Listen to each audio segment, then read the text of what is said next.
Certessence a fait travailler 12 panélistes lors de réunions échelonnées sur 2 ans. Objectif, trouver quelles étiquettes sont visuellement les plus appréciées, évaluer aussi celles qui sont les plus agréables au toucher et quelle forme de briquet est la plus ergonomique. Pour ce faire, différents tests ont été utilisés. Pour l'aspect visuel, il s'agit de l'eye tracking, un ordinateur dont l'écran est doté de caméras en haut et en bas pour filmer les mouvements des yeux.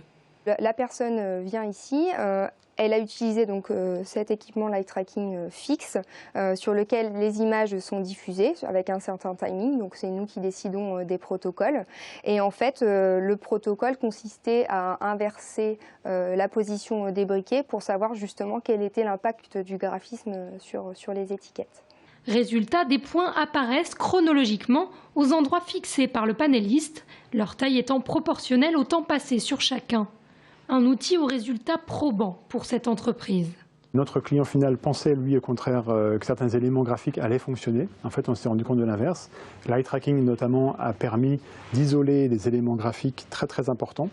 On a, par exemple, vu les yeux d'un animal, d'un petit chat sur un briquet. Les gens étaient immédiatement attirés par les yeux et restaient très, très longtemps sur les yeux du chat.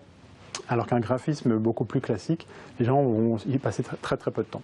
Donc ça permet en fait d'améliorer les graphismes et les visuels pour qu'on puisse être sûr du résultat au final. Coût total de l'opération pour l'entreprise, 1 500 €, soit environ 10% du montant global, puisque le programme Valosens est subventionné par le ministère de l'Industrie à hauteur de plus de 90 000 € sur une période de 2 ans.